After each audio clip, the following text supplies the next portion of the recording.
Ladies and gentlemen, welcome, and thank you for joining today's FOIA Advisory Committee meeting. Before we begin, please ensure that you have opened the WebEx participant and chat panels by using the associated icons located at the bottom of your screen. Please note all audio connections are currently muted and this conference is being recorded. You are welcome to submit written comments throughout the meeting, which will be addressed at the Q&A session of the meeting. To submit a written comment, please select all panelists from the drop-down menu in the chat panel, then enter your comment in the question box provided and send. To ask a question via WebEx audio, please click the raise hand icon on your WebEx screen, which is located above the chat panel on the right. This will place you in the question queue. If you are connected to today's meeting via regular phone audio, please dial #2 on your telephone keypad to enter the question queue. If you require technical assistance, please send a chat to the event producer. With that, I will turn the meeting over to Deborah Wall, Acting Archivist of the United States. Deborah, please go ahead. Thank you so much. So good morning, everybody. I'm Deborah Wall, the Acting Archivist. It's good to be with you again. Welcome to the committee members and members of the public to the final meeting of the 2020 to 2022 term of the Freedom of Information Act Advisory Committee. To members of the public, since September 2020, the committee's 4 subcommittees have looked at FOIA through the lenses of classification, process, technology, and legislation. Committee members have approached FOIA's challenges with curiosity and open minds, deliberated possible solutions, and found common ground. The result is a package of 21 far-reaching recommendations, all previously passed by the committee, 20 at the last 3 meetings in March, April, and May, and 1 in June 2021. To committee members, I look forward to your final deliberations today and to receiving the final report later this month. I'll give each of your recommendations very close consideration. Were we meeting in person, as was the norm pre-pandemic, I'd present each of you with an OGIS NARA challenge coin, a certificate of thanks, and a handshake on stage in the McGowan Theater. Instead, we'll mail the challenge coins and email the certificates, and until they arrive, please accept my gratitude and a virtual handshake for all of your hard work. You've all exemplified that working together, FOIA requesters and agency FOIA professionals, results in robust ideas for making the FOIA process work for all. To OGIS staff, thank you for your exceptional work supporting the FOIA committee and for all that you do. Small but mighty. Before turning the meeting over to Chairperson Alina Simo, I wanted to let everyone know, if you don't already, that we're soliciting nominations from both the federal requester community and from agencies for the 2022 to 2024 term of the committee. So that's the committee's 5th term. I look forward to appointing members this summer before the term's first meeting on September 8th. So with that, I'll turn the meeting over to Alina Simo, and thank you all again for your hard work and for your dedication to the cause. Alina? Thank you so much, Deborah. I really appreciate it. And hopefully you can stay for a little bit and listen to our deliberations. If you can't, we'll fill you in later. As the Director of the Office of Government Information Services, OGIS, and this committee's chairperson, it is my pleasure to welcome all of you to the final meeting of the 4th term of the FOIA Advisory Committee. We have made it. Woo! I hope everyone who's joining us today has been staying safe, healthy, and well. I want to welcome all of our committee members who are able to join us today and extend my immense gratitude for all of your hard work and commitment to studying the FOIA landscape in order to develop recommendations for improving the FOIA process government-wide. I know how much work has gone into the astounding 21 recommendations, and the final report is a reflection of all of that hard work. I am looking forward to discussing and finalizing the final report draft today. I also want to welcome our colleagues and friends in the FOIA community and elsewhere who are watching us today, either via WebEx or with a slight delay on NARA's YouTube channel. I have a few housekeeping issues to go through, so bear with me, and then we'll get to the matters at hand. First, I am advised that committee members Alexandra Perloff-Giles and Tuan Samahon are unable to join us today. I also am advised that Linda Fry is with us today on the telephone, unable to join us by video. Linda, I just want to check in. Can you say hello? Hello, I'm here. Okay, great. Also, Kristen Ellis is also joining us by telephone. Kristen, can you hear us? Yes, I can. Great. Good morning, Kristen. We Good have morning. Kirsten Mitchell. Have you taken a visual roll call? Can you please confirm we have a quorum? We do indeed have a quorum. Okay, terrific. Meeting materials for this term, along with members' names, affiliations, and biographies, are available on the committee's webpage. Click on the link for the 2020 to 2022 FOIA Advisory Committee on the OGIS website. Please also visit our website for today's agenda, PowerPoint presentation, and related meeting materials. We will upload a transcript and video of this meeting as soon as they become available. During today's meeting, I want to encourage committee members to use the All Panelists option from the drop-down menu in the chat function. When you would like to speak or ask a question, you can also chat me or Kirsten directly. However, in order to comply with the spirit and intent of the Federal Advisory Committee Act, committee members should keep any communications in the chat function to only housekeeping and procedural matters. No substantive comment should be made in the chat function, as they will not be recorded in the transcript of this meeting. If a committee member needs to take a break at any time, please do not disconnect from either the audio or video of the web event. Instead, mute your microphone by using the microphone icon and turn off your camera by clicking on the camera icon. Please send us a quick chat to me and Kirsten to let us know if you'll be gone for more than a few minutes, and join us again as soon as you can. I have not planned on taking a break today, as the plan is to wrap up early as per our posted agenda.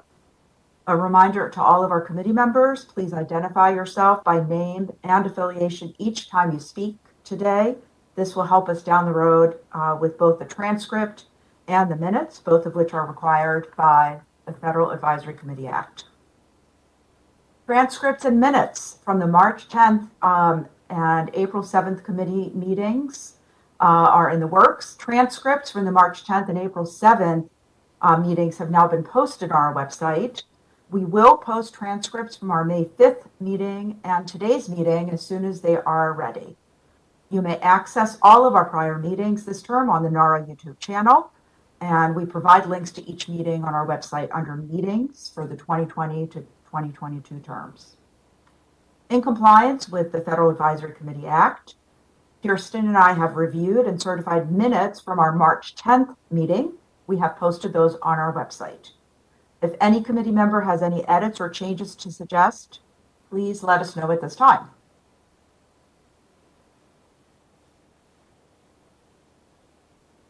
Okay, no one has spoken. Silence is golden. Therefore, no one has any minutes. The minutes stand. Kirsten and I will continue to review, certify, and post minutes from today's meeting, April 10th meeting, and May 5th meeting within the FACA required 90-day period from the meeting date. A few words about public comments. We have received several written comments in advance of today's meeting, as we have in the past. We believe we are up to date and have posted all of them in advance of today's meeting. We have also alerted committee members and have invited them to view the public comments on our website. If anyone wishes to submit any additional written public comments regarding the committee's work, you may do so by emailing FOIA-advisory-committee@nara.gov, and we will consider posting them to the OGIS website. Since this is our last meeting this term, I want to pause here and ask if any committee member has any comments, responses, or feedback to any of the public comments that have been received so far.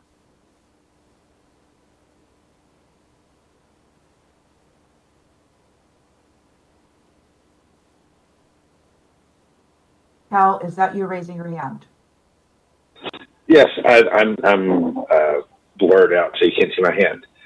Hi, this is Cal McClanahan, and I just wanted to reiterate One of the comments, and I don't have it right in front of me right now, but it made a very technical suggestion for a clarification that would the recommendation that handles FOIA logs and says that the agency should post their FOIA logs should also include appeals. I think that's a great idea. I think that if nothing else, it should have a field for if it's under appeal. And if there is an appeal number, as most agencies have a separate tracking number for their appeals, that would be very useful to put on there. That's all. Okay. Can I ask Jason and Allison from the Subcommittee for Technology co-chairs to comment on that? Or is that something we've already talked about in the past? I feel like we've discussed this before.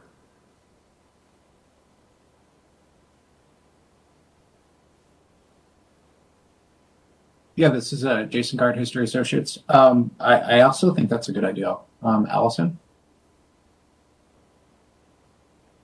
Yeah, I don't recall if we discussed it in our subcommittee meetings or why not, but it is something that's an interesting idea and makes sense, and I don't know why we didn't think about it.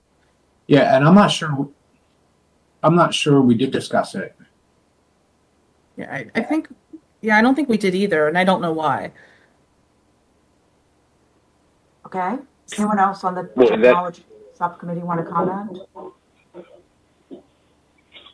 Anyone else on the committee want to comment?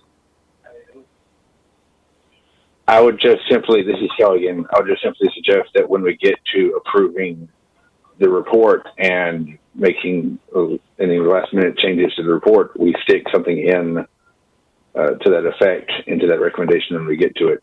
So I'd like to stick a pin in that right now. Okay, that's fair. Hi, Alina. This is Patricia Weth from EPA. Mm-hmm. I'm not sure about the procedure, but haven't we already approved all the recommendations as is? And perhaps, and there's lots of great ideas out there, but perhaps this is something for the next committee to explore. It's just that at our last meeting, we had approved all the recommendations that were on the table at that time. Anyway, that's my suggestion. Okay. So this is Jason. Yeah, so I actually, point taken, Patricia and Cal, I think if you look at our recommendation on G, we say status of request, pending, closed, etc. I think that would cover appeal.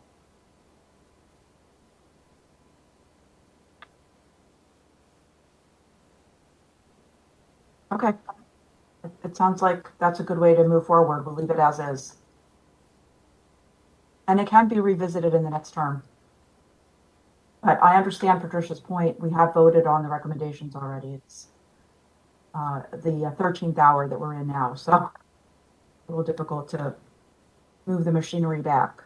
Okay, anyone else have any other comments or concerns or questions? Dave Collier. Thank you, Elena. I'm Dave Collier. I'm from the University of Arizona, and I just want to thank the folks who have submitted public comment. And I mean, I read all of them, and I think a lot of them informed what we did, at least what I wrote up on the OGIS recommendations, what we all came up with as a working group and subcommittee. So thank you for everyone who did that. And yeah, I think it's kind of a long-term process.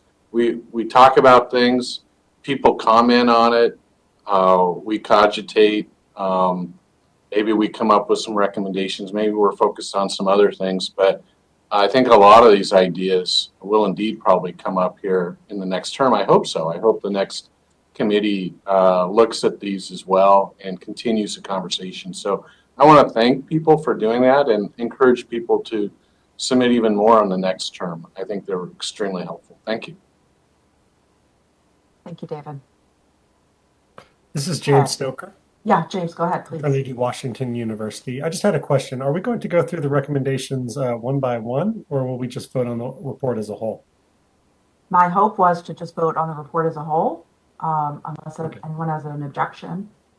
Well, this is James again. I certainly understand that. So I wanted to make a suggestion, and I don't see it necessarily as a substantive change. It's more as just a change in kind of the way that we are presenting what we've done.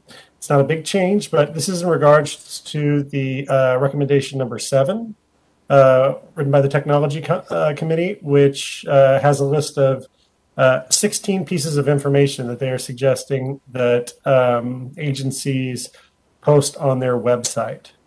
In recommendation number 3, which was written by the Classification Subcommittee, we suggest that agencies post information about circumstances that will likely result in a GLOMAR response, or a neither confirm nor deny response.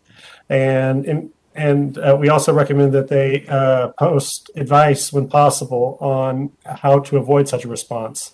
This is the type of information that also would fit very neatly into recommendation number 7. So I was wondering if we could somehow incorporate that text into recommendation number 7, just because it seems like something that would make it easier to follow up on, right? So when we're instead of future versions of this committee having to go back and look at 2 different recommendations, they could look at one. I mean, they could effectively be combined together. But that may also be something that takes more time to discuss than we have right now. So I'll leave it up to others. Does that make sense, what I'm suggesting? I'm a little fuzzy on what you're suggesting. Are you suggesting that you incorporate into 2022-07 one of the classification subcommittee recommendations? Yes, the recommendation itself, number 3 by the classification subcommittee, says that it recommends that agencies post information on circumstances that will likely result in a neither confirm nor deny response. But it doesn't talk about logs in particular. Include suggestions on how to avoid such a response. We suggest that this should be posted, on agency websites. And ultimately, what recommendation number 7 is doing is providing a list of things that should be added, a list of information that should also be included on agency websites. So it's only now at the final report that we see that these things are very similar, right? That they could be effectively combined. Now, this takes away, a recommendation that we've created, but it also is going to make it easier down the road for it to be followed up on. This is Allison Dietrich from Commerce. Could we just would it be easier just to add a footnote for each recommendation from the classification recommendation and from the technology, and just say this overlaps or similar to, and then cross-reference the other one? So we're not substantively changing our recommendations, we're just adding a little bit more context, and then it would at least put people on notice to check the other recommendation without having to redo them completely. We can put that in the comments section, so it's not actually part of the recommendation. And then just maybe like this overlaps with or is similar to a recommendation from the other subcommittee. This is James Tucker. I'm not opposed to that. I was just thinking that it might be worth taking a couple of minutes to do this right now to save trouble down the road. But if the committee doesn't want to touch the language of the recommendations as they are, I think that would make a lot of sense. What you've suggested, Allison. This is Patricia Weth with EPA.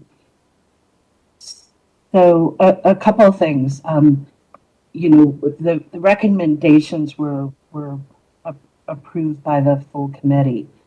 I know sometimes there's going to be overlap between recommendations, but that's why the report was put together in the way that it was. I mean, if you look at it up front, you have the at a glance, and then as you get further into the report, there's more of the meat and potato.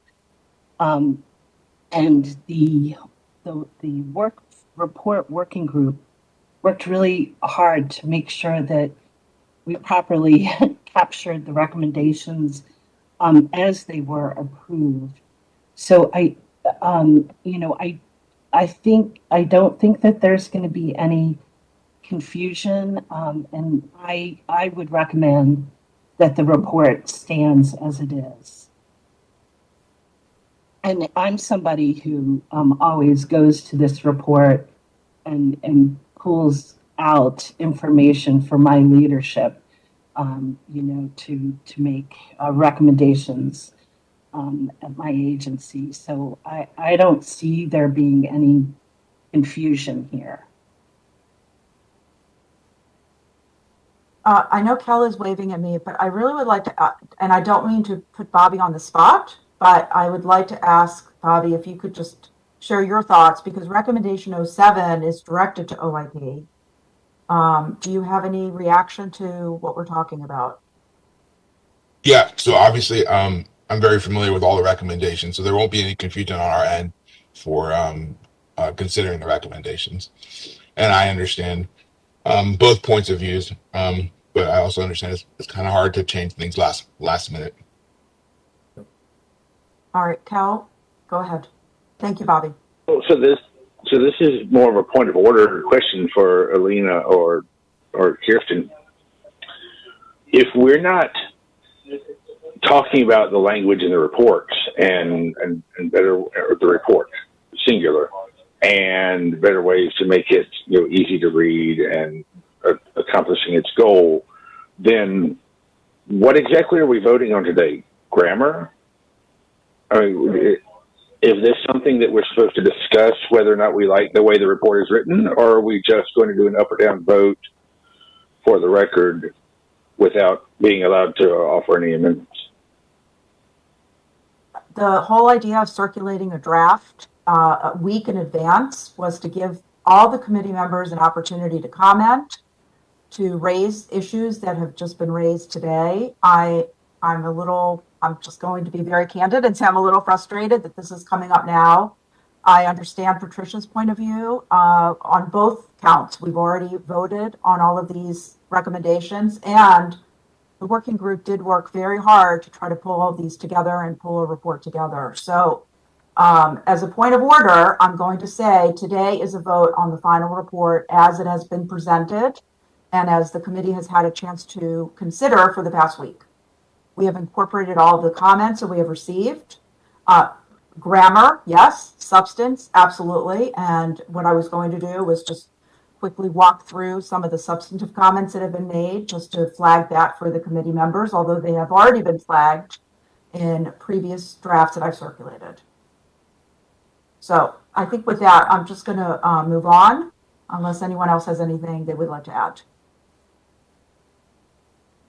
Okay, just a few comments about our public comment section of our meeting today. We are switching up the order a little bit. In addition to the written comments we have received, we are also going to allow for oral comments before we take a final vote on the report and after the committee finishes discussing any other comments on the report.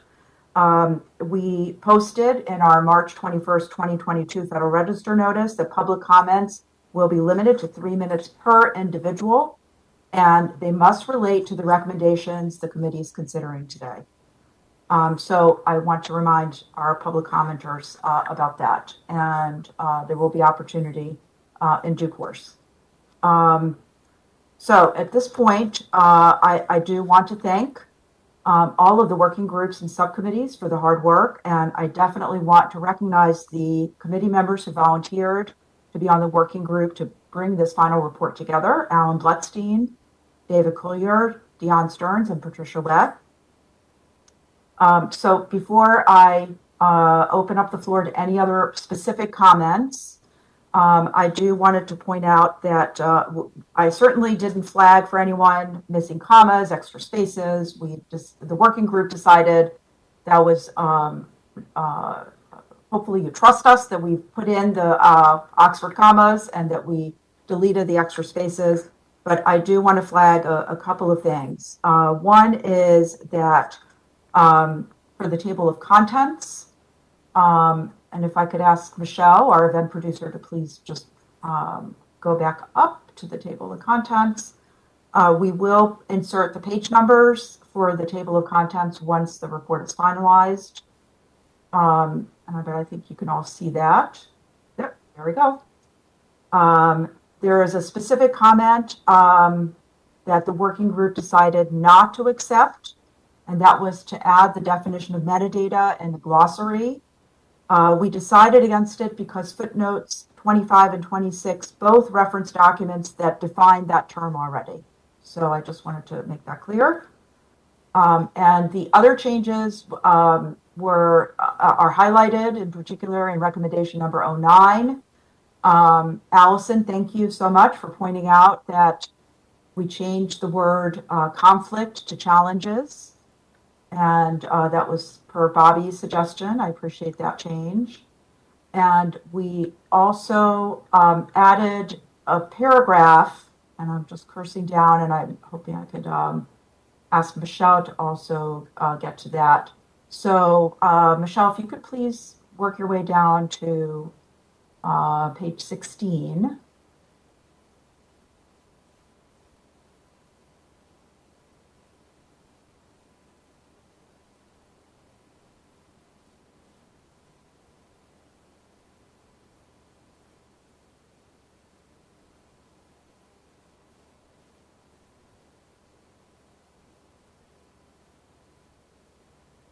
We're on page 16, Alina. You are on page 16? Okay, because it's not displaying it. Does anyone else? Oh, you're not able to see it? I'm still seeing recommendation 07. Okay, it's on page 16. Oh, okay, I'm sorry. Yes, absolutely. You're absolutely on the right page. If you could go down a little bit further on that page. Okay, this big yellow part. I wanted to alert everyone to that. Again, thanks to Allison for keeping us on the straight and narrow and reminding us that there were some additional elements to this recommendation that were added as a result of the committee discussion and vote. So that is reflected there.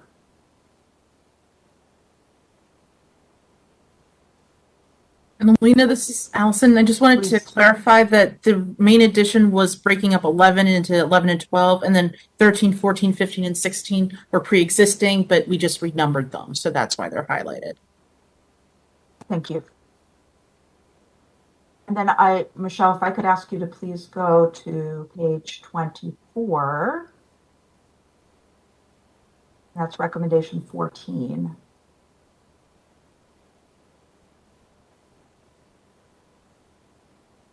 Does everyone see that? Yes. Okay, here we go. So what I wanted to note here is that in the first draft that we circulated, the working group, we did not stick to the actual language of the recommendation that was passed. And so what we did was we went back, double checked, and the language that you see here is the language that was actually passed by the committee. So therefore that's reflected in the strikeout and in the redlining. And Michelle, if you could go to the next page, please. We added a paragraph that we received courtesy of Alexis. Thank you, Alexis. Clarifying what this assessment would look like. And we found that explanation very helpful. So thank you for that, Alexis. So I just wanted to flag that for everyone. Alina, can I make a comment? Yes, please. Who is this? Tom Sussman. Thank you, Tom. I think there was discussion during the course on this issue about the need for specifically providing funding. So, my concern that the first draft just said that DHS should commission a study, and clearly we wanted outside independent view and not something that was initiated by or controlled by DHS. But it sort of comes forward like this is just going to come out of the head of Zeus, full blown. There's a group doing the study, and I think in the explanation we might be worth a sentence, and I don't believe this is a substantive change, that says that to the extent that the agency is unable to provide funding for such a study, Congress should provide specific appropriations or something that contemplates that they're going to need. This could be. It's not in the government world of appropriations. It's going to be fairly trivial, but in an agency that has a lot to do and is already stretched thin in this area, I'm concerned that we should acknowledge the need for additional resources. This is Kel. I can second that concern. I actually talked to a DHS official about this after the recommendation when we were trying to put together specific proposals last time, and said, how much would this cost if you were to do it? And they said a good estimate would be about $4 million for doing this project. So while in the DHS sort of allotment of cash, that seems like a drop in the bucket for the FOIA office, that is kind of a lot of money. And so I think it would definitely be worth calling out. This is not just a problem for DHS to figure out a way for. We're recommending that Congress get behind this, the way Tom said. Yeah, and this is Tom again. If I can be so bold, our discussions with DHS early on suggest that they think things are under control. They're not particularly, they understand there's a problem, but they didn't share our concern that it should be addressed quickly and substantially. And so that also makes me believe that they're going to be unwilling, as Kel said, to allocate scarce funds to something that they're really not terribly committed to. Okay, Tom, thanks for that concern. I appreciate it. I have a couple of thoughts. One is I want to just ask Alexis and Michael, as the subcommittee co-chairs, if you're in agreement with this in terms of adding a few sentences in the body of the explanation.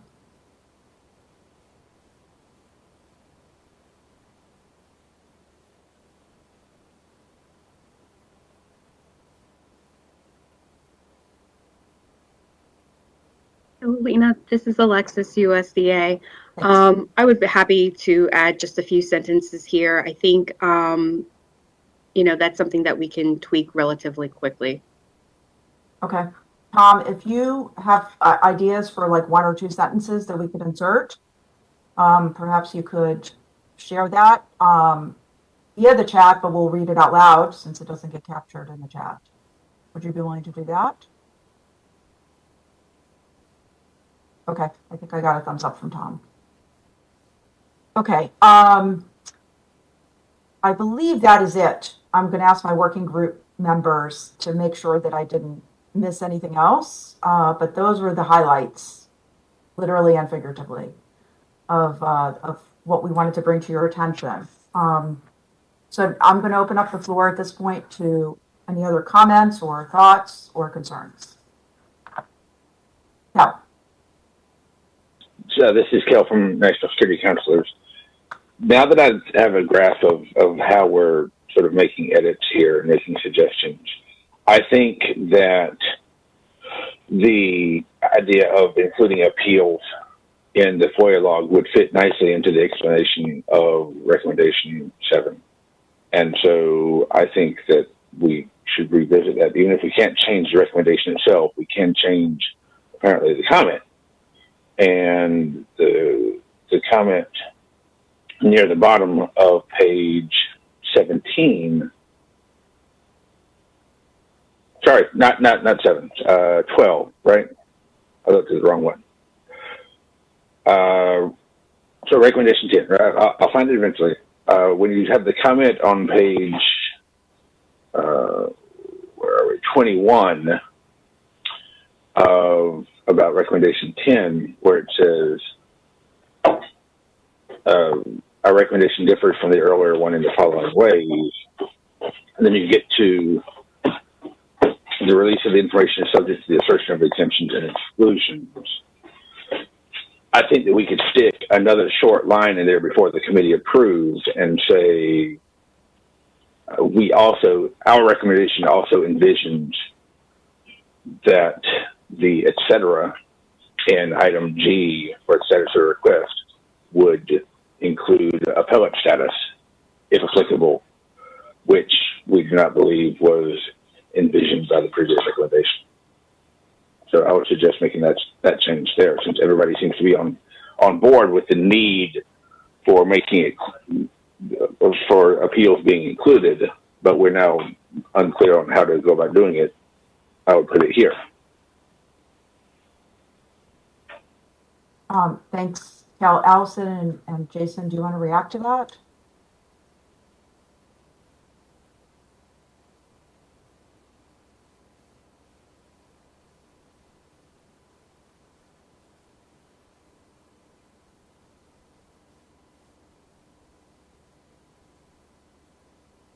Cal, can I just invite you, as I invited Tom, please put in the chat 1 or 2 sentences that you would like inserted. Tell us exactly where it needs to be inserted in your view.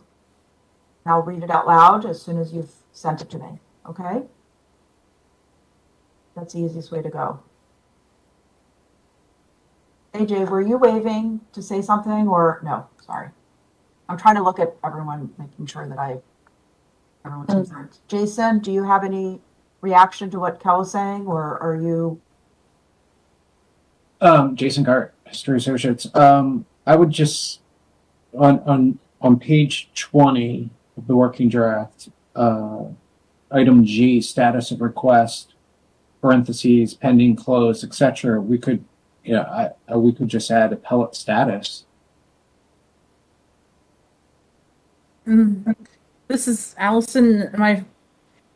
I'm inclined to leave everything as it is, because then my other thought was, well, for dealing with administrative appeals, should we also indicate if a request is in litigation? I feel like that just is getting a little bit further away from what we had originally discussed, and we can leave it to a future term to reassess this if they desire.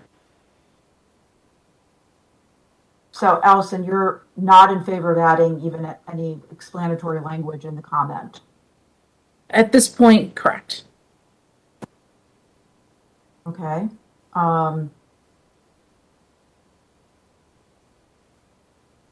Any other thoughts? This is Jason. I would just ask the other members of our subcommittee if their thoughts. That's how we've done it over the last 2 years. So Roger, Kristen, AJ, David. This was good.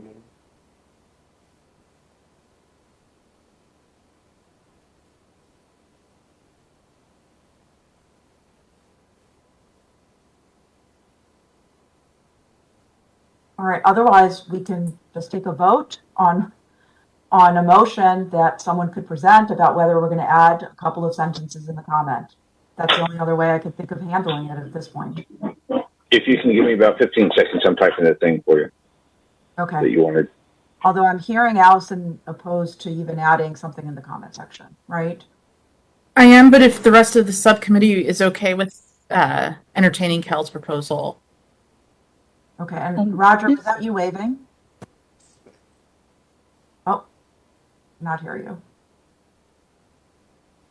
Yeah, and this is Jason Gart. I think Roger does want to say something, or maybe he doesn't. But I have to. I agree with Allison that it's up to the group. It's I think consensus. Can you hear me now? Alina, this is Patricia Weth from EPA. Yes. I think we've heard from both the co-chairs of the technology committee. They spent 2 years, working on these recommendations as well as their comments. And, they did a great job. So I think we should go with their original recommendations. I mean, we can make changes to every committee's comments. Right. And, really the time for us as members to share comments with our fellow members was during the deliberation process, and not here where we're working with final recommendations that have been accepted and voted on by the whole group. So that's my 2 cents. Okay, Roger. Thanks, Patricia. Roger.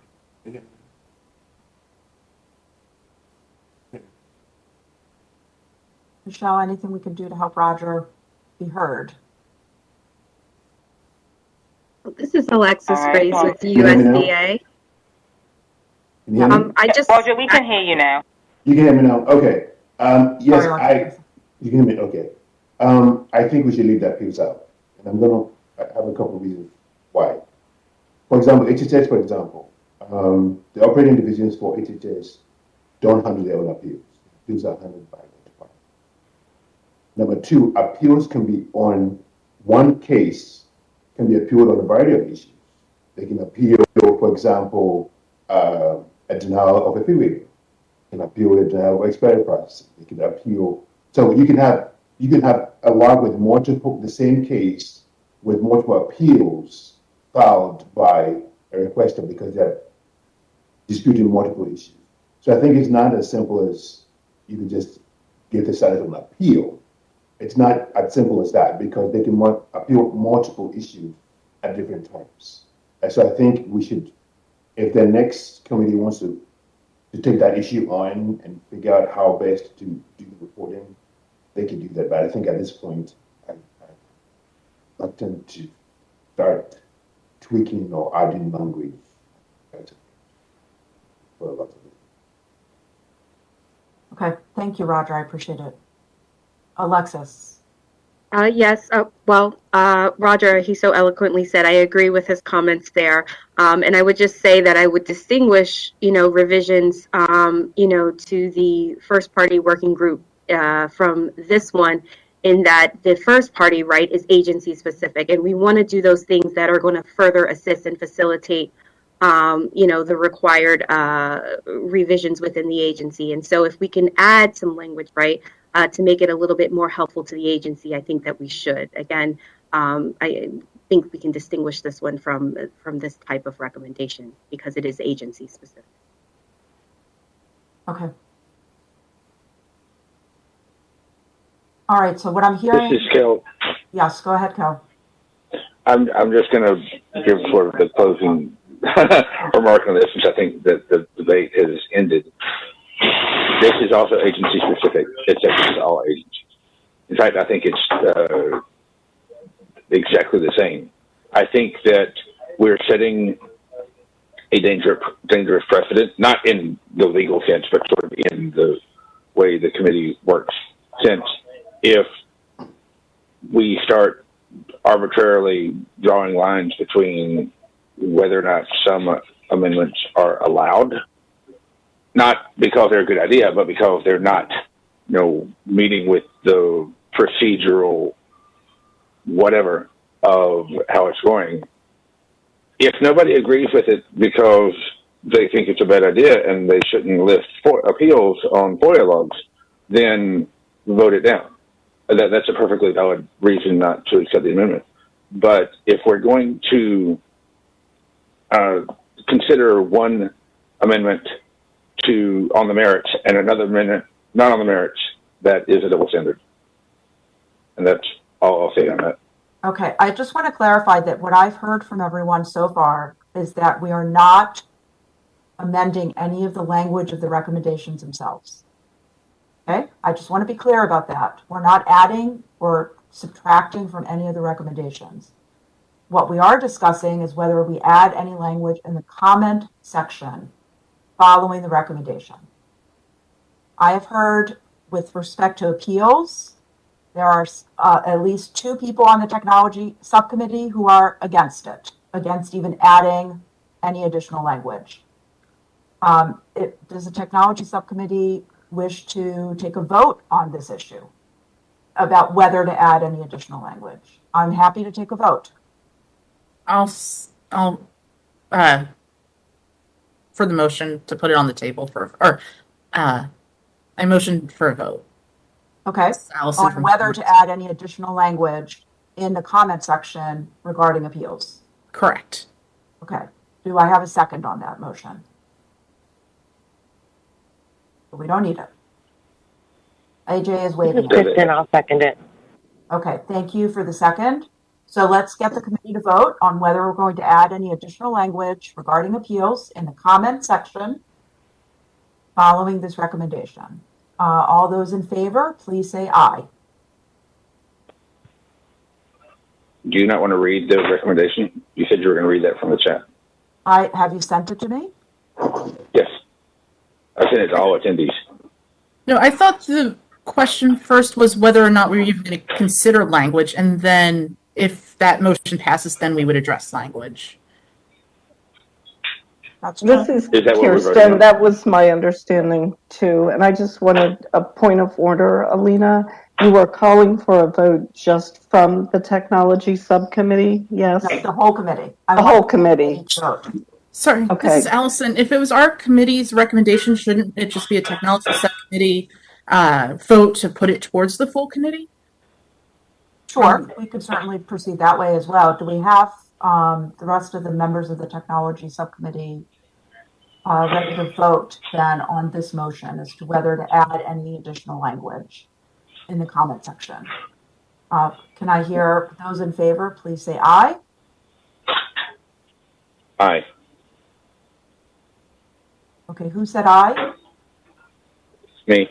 Oh, are you on the technology subcommittee? Oh, I'm sorry. That's okay. I was busy fixing the chat. I didn't realize it was under them. Sorry. It's okay. We're just taking a technology subcommittee vote. I've heard no Aye. ayes. Did I hear an aye? AJ said aye. Any other ayes? All those opposed, please say nay. Nay. Nay. Nay. I think the nays have it for the technology subcommittee. Kirsten, can you note that, please? Yes, I will note that the A's have it, nays have it with AJ voting yes. Okay, so Allison, how would you like to proceed at this point now that the technology subcommittee has voted against this recommendation? Then I would not put a vote to the larger committee. Okay. Because it didn't clear the subcommittee. Okay. All right. Well, I think that completes our discussion. Anyone else have any other comments? Dave Collier. Thank you, Elena. Dave Coolier from the University of Arizona. I personally support putting that in here, but I oppose doing that now. And maybe the committee will want, the next term committee might want to talk about procedure for the next term, because this has been kind of something that's popped up a few times. And it might be something that they really want to kind of all agree to early. Like any city council will put something on first reading, put it out there, let people cogitate, discuss, seek input, answer questions, and then come back and do second reading where they approve it. And sometimes we've had during this term things sprung on the committee, either the day before or night before a meeting or during a meeting. And personally, that's the reason why I abstained on a vote last meeting, because I just didn't have enough information. I wanted to ask more questions, and certainly we didn't have time. So, that might be something that the committee talks about, because that might avoid confusion and consternation. Just an idea. Thank you. Thank you. I appreciate that comment. Okay. I'm going to circle back now to the first person issue and to the process subcommittee. I'm going to ask Alexis and Michael, let's follow the same procedure. Let's take a vote on whether we add any additional language, clarify who is going to be funding the study for DHS.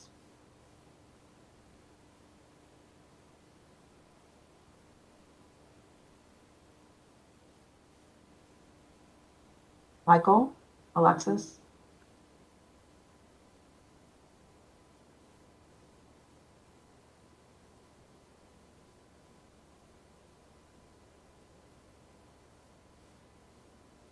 Sorry about that. Couldn't get myself off mute. Yeah, are we going to take a vote in the same way, Alina? I think to be fair and equitable, I think we should do the same thing. I'm have not seen any language from Tom, but let's at least tackle the issue first as to whether we would be adding any language. So the process subcommittee, are you guys ready to vote on whether to add any language clarifying the DHS specific recommendation? Yes. All right, so let's please take a vote at the process subcommittee. All those in favor of adding additional language to clarify the DHS specific recommendation, please say aye. Aye. Aye. Aye. I heard 3 ayes. Did I miss anything? I've just sent a paragraph out in the chat. Okay, I have not received it, but first, Tom, we're just voting on whether we're going to add it. Are you an aye? And Alina Tuan is also a part of the group, but I think he's away today. He is not here, correct. So unfortunately, we cannot have his vote count. Tom, are you an aye for including language? Yes, okay. Kirsten, are you taking count of that vote so far? Yes, I am, and it sounds like it is unanimous. Okay. I did not hear any nays. I did not ask for any nays yet, but let me know. Okay. All those opposed, please say nay. And I'm going to say nay because I feel like we should be handling things in the same manner. If we're going to make changes to one thing, I don't think we should be able to just deny that we're not going to make changes on anything else. Okay. Thank you, And Linda. that was Linda Fry. Yes, sorry. Yes. Okay. But if you send it to all panelists, all attendees, the panelists won't see it. Oh. Yeah, Alina, Dave Coulier here. I think the difference here is this was distributed ahead of the meeting, and right, Alina? Correct. And so to me, I'm fine with making decisions on things where we had a chance to see it ahead of time and talk and that sort of thing. Well, it was still a little short notice, though, right? I mean, this is the kind of thing that probably we should distribute at least a week before the meeting in the future. So that's how I see this different from our previous discussion and vote, if that makes sense. Mm-hmm. David, it does seem to me that there may be a difference between adding new thoughts and clarifying what was discussed in the subcommittee, but not ultimately incorporated in report language, which I mean, the subject of this independent study, as I said, has been evolving from, I think we were fairly clear it needed to be, there needed to be some outside force. And in fact, I think we specifically discussed that Congress should direct such a study, but that didn't, come into the final language. So, it's a nuance, and I suppose that's what votes are for, is, the full committee to establish its will, as does it want to change or add something or not. So, Tom, since you have the floor, would you please go ahead and read your suggested additional language? Yeah, the subcommittee acknowledges that given the challenges CIS is currently facing that include complying with stringent court orders, transitioning to a new access platform, and what appears to be another record-breaking year of new FOIA requests, the commissioning of an independent assessment by an outside entity will require supplemental funding. We therefore recommend that DHS seek and Congress provide specific funding to CIS to support this assessment. And CIS refers to USCIS, right? Yeah, subject to editorial clarification is necessary. I mean, okay, sure. It's hard to wordsmith while I'm trying to listen and write and understood. Drink my coffee at the same time. So, can I ask the process subcommittee members to comment on that language? Anyone have any concerns or questions about it? Otherwise, we should take a vote. Is that in the chat, Alina? It's in the chat. Okay. Alina, point of clarification, this language that Tom just read would come immediately after the 2 reduced delays that is up on the screen right now, correct? Correct. Yeah. The end of the yellow paragraph. Yep, just wanted to clarify that. Yeah, I Thank was you, going to ask the Tom. same thing, but yes, thank you.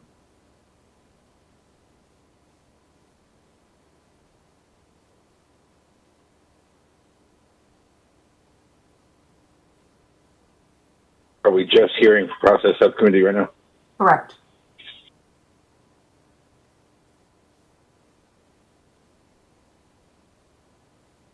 Michael, I haven't heard from you. You've been very quiet today. Any thoughts?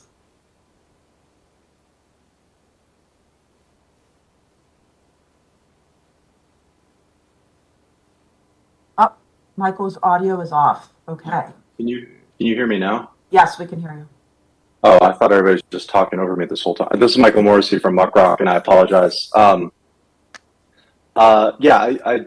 I think this language just codifies what we intended along. We do know that there's a lot of unfunded mandates that we put on our FOIA offices, and I think that's the challenge of dealing with Congress, et cetera. But I do think that this kind of isn't adding something new, but kind of, I think, along with the intent that we had throughout this process, and I think it would help actually make sure that this happens, because otherwise I think that this is going to be really tough to pull off, because it will require dedicated funding that's going to be hard to find. I think it'll also give Congress a chance to provide oversight if they're earmarking specific funding for this as well. So I heartily endorse this addition and recommend that. Okay. Thank you. Michael and Alexis, should we go ahead and take a subcommittee vote first on this language? And then we can put it to the whole committee? Yes? Yeah, can we go ahead and just say changing CIS to USCIS just for clarification, so we don't have to do as much wordsmithing later? Yes. Agreed. And thank you, Tom, for that. I also noticed that subcommittee isn't capitalized in my language. I mean, I say subject to Congress. The working group can fix that. Feel free to revise and extend. Both of those are fixed and added. This is Kirsten. Thank you, Kirsten. All right, so the process subcommittee members, please vote on this language that Tom is advancing, that has already been read out loud. Mel would like to propose a minor change. I would just take out DHS seek and. That's sort of implied, and I would like Congress to do this even if DHS doesn't ask for it. And if we put in DHS seek and we miss this year's appropriations markup, which is next week, whereas ideally some member of Congress reading this tomorrow could say, oh, that's a great idea, and put it into the bill, but not if we only propose that they do it if DHS asks for it. I thought about that, Kel, when I was doing the drafting, and I kind of went back and forth, and I guess I suggested that out of courtesy because DHS ought to be invested in this ideally, but it leaves room for if they don't seek, we're still recommending that Congress provide it. It's not a condition precedent to congressional appropriations.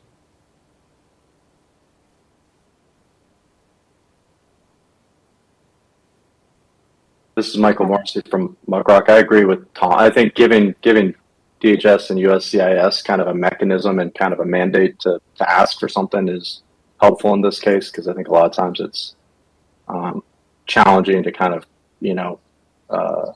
put a request in. And so if we give them a mechanism to sort of say what they need and provide some clarification on what will be helpful, I think that'll make this recommendation work better.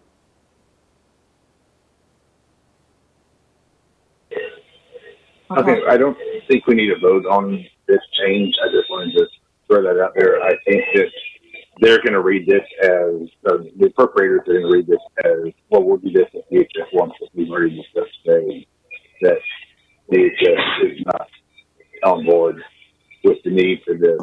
So, but I'm not going to force this fight.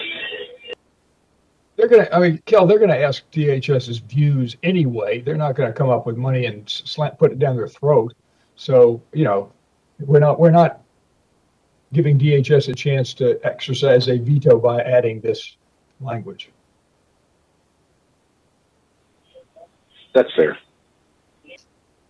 Okay, well, thank you for that discussion. Can I have the process subcommittee first vote on this proposed language that Tom has read out loud? Please, and actually, can I have a motion first? I usually get a motion, right? Motion, thank you. Second, thank you. So all in favor in the process subcommittee on this language that Tom is proposing, please say aye. Aye. Aye. Heard a lot of ayes. Kirsten, you got that? Okay, anyone opposed, please say nay. Anyone abstaining? Okay, Kirsten, looks like it's got a positive thumbs up from the subcommittee. Indeed it has. So let's go ahead and bring it to the full committee now. Can I have a motion from anyone on the committee to take a full vote on this in front of the full committee? I'll move again. So moved. Thank you, Tom. Do I have a second? Second. Thank you, Alexis. Okay, so now we're going to vote as a full committee. So everyone else, please pay attention. All those in favor of this proposed language, please say aye. Aye. Aye. Aye.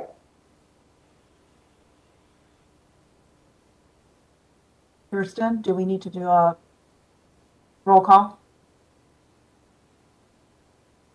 Call for the nays and then I can tell you. Okay.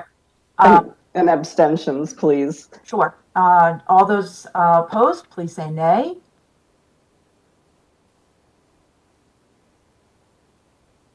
Any abstentions?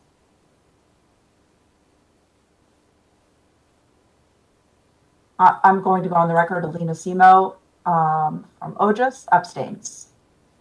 Bobby? Yeah, yes, I'm abstaining as well. I abstained before.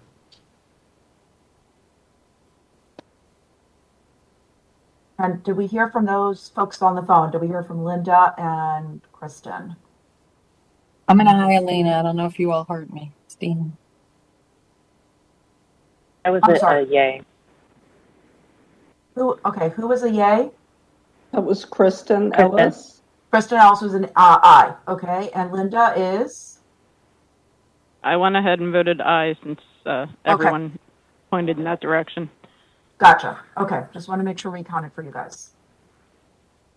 All right, so it sounds to me like we have all the votes in, right, Kirsten? Yes, by my accounting, the vote is 16-0 with you and Bobby abstaining.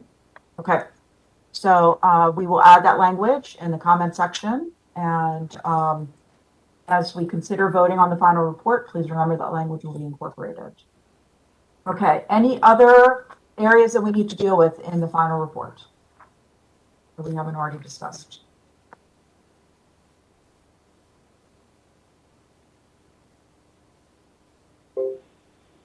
And we're taking the public comment before we do the final vote. Correct. If there's no other committee comments, I was about to open up the floor to public comments. Just waiting for everyone to gather their thoughts.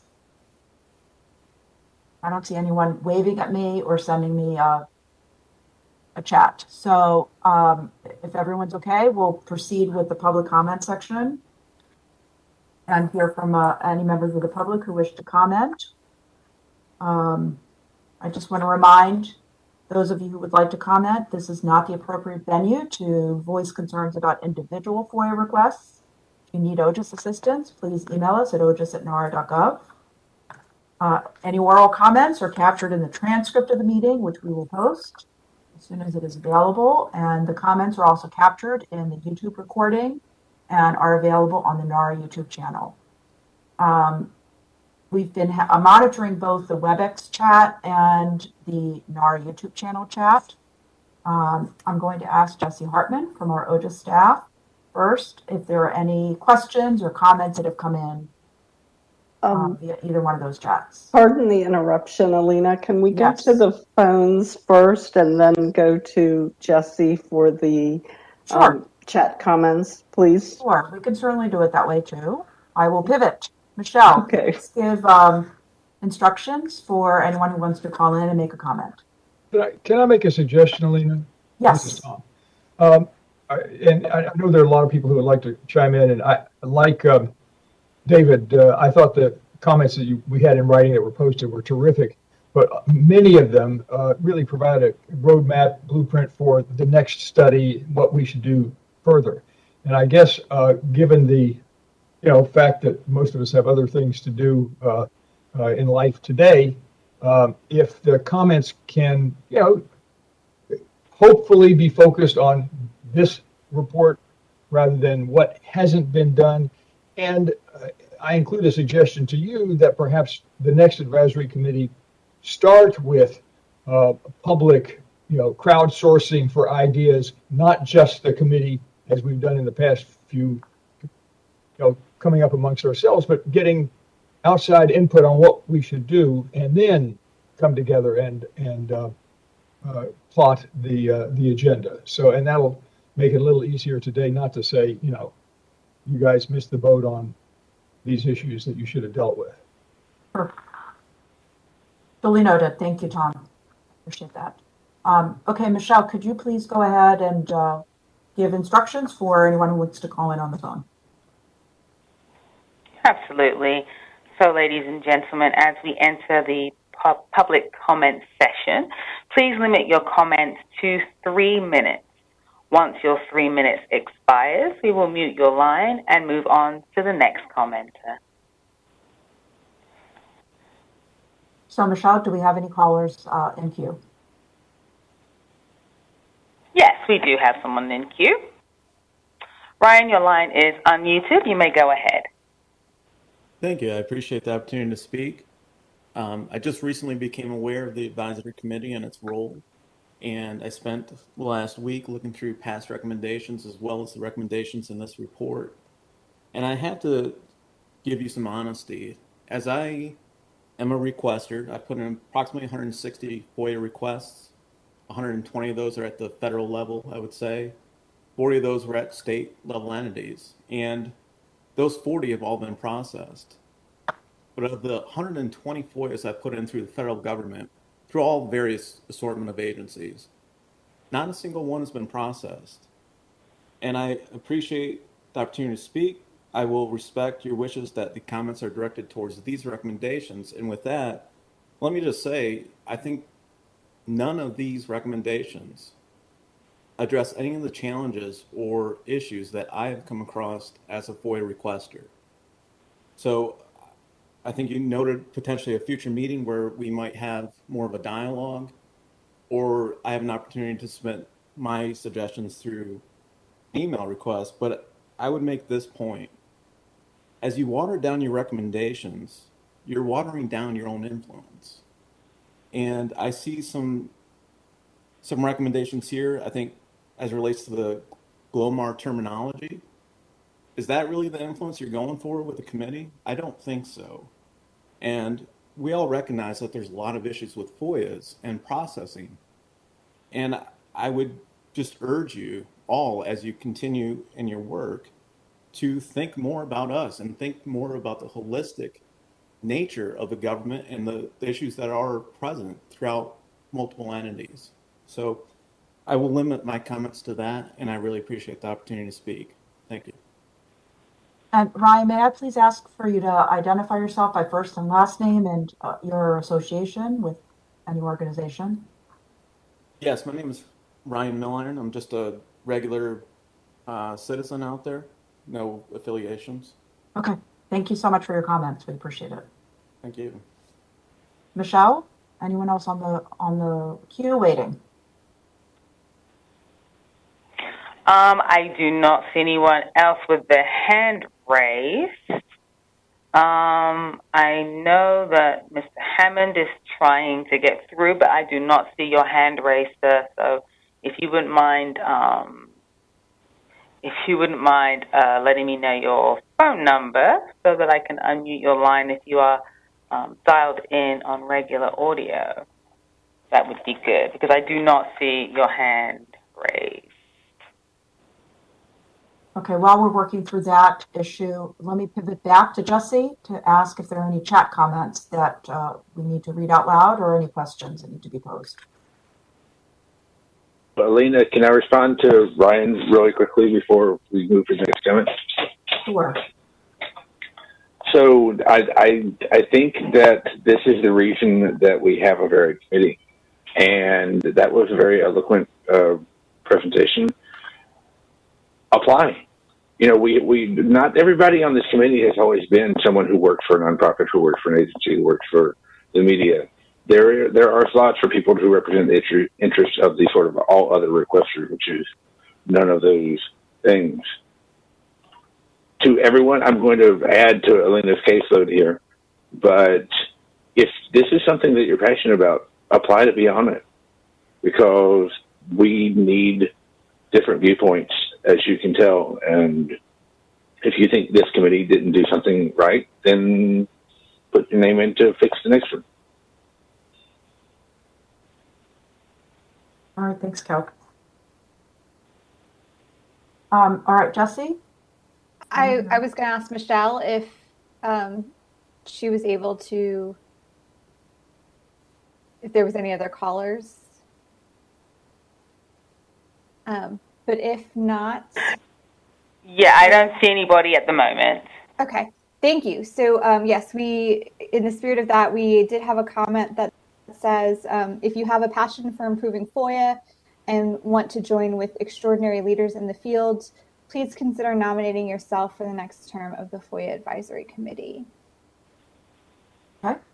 And I think that is all that we have for right now. Okay. All right, well, thank you. I believe we are, we have finished our public comments period, and thank you for that exchange. I appreciate it. And I believe we're now ready to vote on the final report. Let me pause for a second, make sure that none of the committee members have any other questions or issues that they want to raise at this time.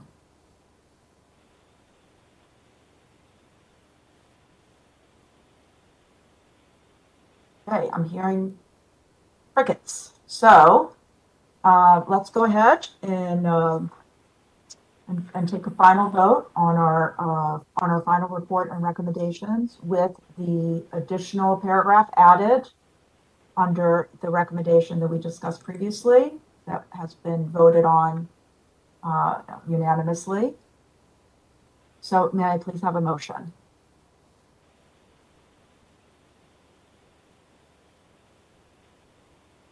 This is Patricia. Kristen, I move. Sorry. Okay, I'm sorry. That was Kristen or Patricia? Who's moving for a vote on the final report? This is Kristen. I'm moving for a vote. Thank you. Do I have a second? This is Patricia Weth. I second. Okay. All right. So let's get ready to vote. Kirsten, listen up. We'll take a voice vote first. All those in favor of the final report and recommendations with the additional language that we just finished discussing, please say aye. Aye. Aye. Aye. Aye. Okay. Anyone opposed, please say nay.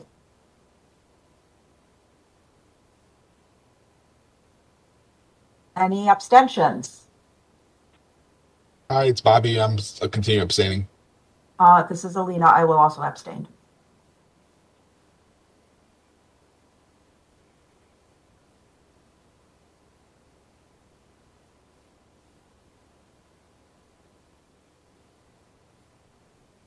Okay, this is Kirsten.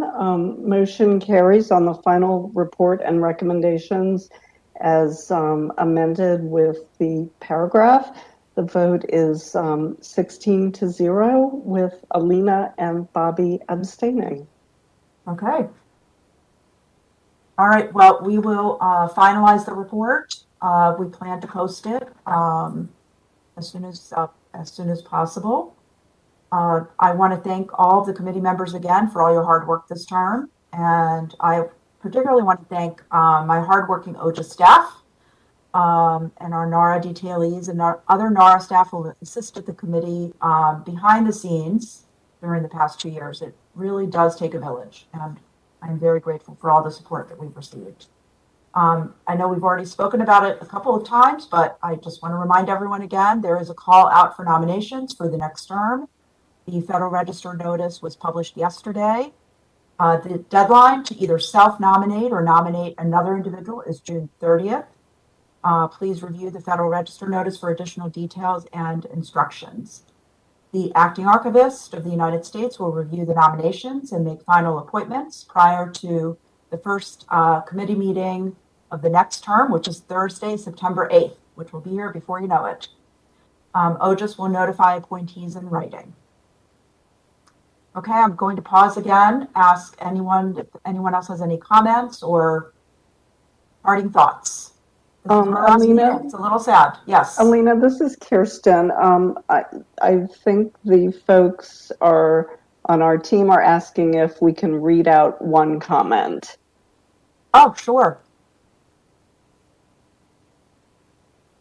So is that Jesse who's asking? Yes. So the one comment we have is I asked DOJ, OIP, and OJIS to identify in this meeting the dollar funding level needed for fiscal Y 2023 to effectively perform in all their statutory missions. OJIS is likely underfunded 10 to 20 fold. That is the comment. Okay, thank you for the comment. Tom, please go ahead. Can't hear you. Good. You graciously thanked your staff with appreciation for assistance, but it seems to me that thanks also is due to you. This is obviously, while part of your day job, it takes an awful lot of time, I've learned, because it takes the rest of us a lot of time, and you need to be in the middle of the hub for all of the various entities. So you've done a great job. I think shepherding the recommendations and herding the butterflies, and so I want to express, I think, on behalf of all my colleagues, thanks to you for your leadership. I really appreciate that. Thank you. Thank you for the applause, James. I appreciate that. It's been a pleasure to work with all of you. It's been a really very active and very thoughtful committee term, and the members have all been wonderful to work with. So it's been really great. I think we should all be proud of the report that we're putting out. Okay, any other thoughts or questions? Parting remarks? Going once, going twice. Thanks again to all of you joining us today. I hope everyone and their families remain safe, healthy, and resilient. I hope everyone enjoys their summer, and we stand adjourned. Have a great day. All right, thank you. Thank you.